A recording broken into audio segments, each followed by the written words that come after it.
Hello friends, ಎಲ್ರಿಗೂ ಸ್ವಾಗತ ನನ್ನ ಚಾನಲ್ ಅರ್ಚಿತಾ ಅಫಿಷಿಯಲ್ 6ಗೆ. ಫ್ರೆಂಡ್ಸ್, ಇವತ್ತು ನಾನು ಏನು ಮಾಡ್ತಾಯಿದ್ದೀನಿ ಅಂದರೆ, ನಾನಿವತ್ತು ಪನ್ನೀರ್ ಚಿಲ್ಲಿ ಹೇಗೆ ಮಾಡೋದು ಅಂತ ನಾನು ನಿಮಗೆ ತೋರಿಸ್ಕೊಡ್ತೀನಿ.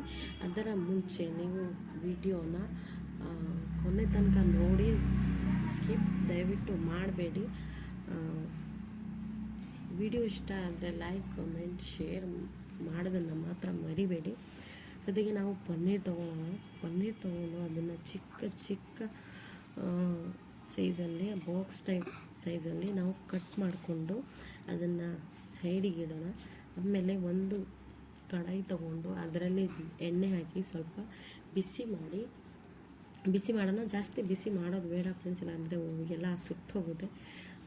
ಸ್ವಲ್ಪ ಮೀಡಿಯಮ್ ಇದರಲ್ಲಿ ಬಿಸಿ ಮಾಡಿಕೊಂಡು ಅದನ್ನು ಕಾರ್ನ್ಫ್ಲವರ್ ತೊಗೊಂಡು ಒಂದು ಪ್ಲೇಟ್ ತೊಗೊಂಡು ಅದರಲ್ಲಿ ಹಾಕಿ ಮಿಕ್ಸ್ ಮಾಡಿ, ಸ್ವಲ್ಪ ಏನು ಹಾಕಬಾರ್ದು, ಅದರಲ್ಲಿ ಉಪ್ಪು ಏನು ಹಾಕಬಾರ್ದು, ಅದರಲ್ಲಿ ಮಿಕ್ಸ್ ಮಾಡಿಕೊಂಡು ನಾವು ಎಣ್ಣೆಯಲ್ಲಿ ಫ್ರೈ ಮಾಡ್ಕೊಳ್ಳೋಣ ಫ್ರೆಂಡ್ಸ್. ಫ್ರೈ ಮಾಡಿಕೊಂಡು ಸೈಡಿಗೆ ಇಡೋಣ.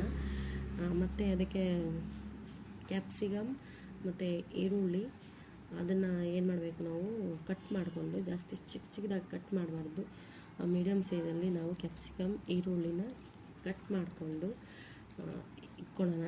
ಆಮೇಲೆ ನಮಗೇನಪ್ಪ ಬೇಕಂದರೆ ಇದರಲ್ಲಿ ಬೆಳ್ಳುಳ್ಳಿ ಮತ್ತು ಶುಂಠಿ, ಹಸಿಮೆಣಸಿನ್ಕಾಯಿ, ಅದನ್ನು ಸ್ವಲ್ಪ ಜಾಸ್ತಿ ಪೇಸ್ಟ್ ಮಾಡೋದು ಬೇಡ, ಸ್ವಲ್ಪ ಗರಿಗರಿಯಾಗಿರಬೇಕು. ಅದನ್ನು ಪೇಸ್ಟ್ ಮಾಡಿಕೊಂಡು ಎಣ್ಣೆ ತಕ್ಷಣವೇ ಅದರಲ್ಲಿ ಹಾಕಿ ಅದನ್ನು ಸ್ವಲ್ಪ ಫ್ರೈ ಮಾಡಿಕೊಂಡು, ಜಾಸ್ತಿ ಫ್ರೈ ಮಾಡಬಾರ್ದು, ಅದು ಚೆನ್ನಾಗಿರಲ್ಲ.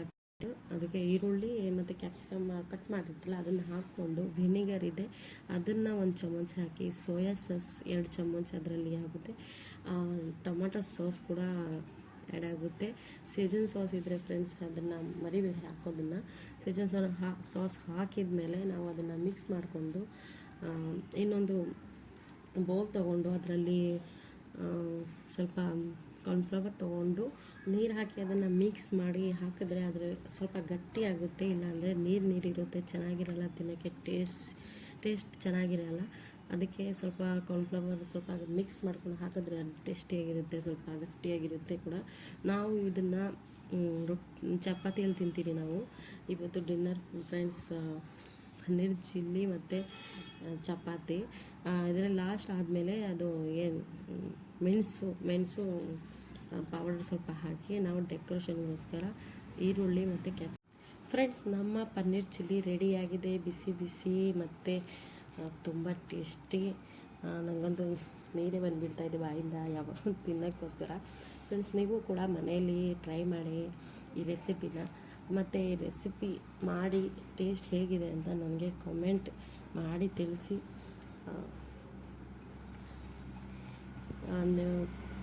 ತಿರ್ಗಾ ನೋಡೋಣ ನೆಕ್ಸ್ಟ್ ವಿಡಿಯೋದಲ್ಲಿ. ಬಾಯ್, ಜೈ ಜಗನ್ನಾಥ್ ಫ್ರೆಂಡ್ಸ್.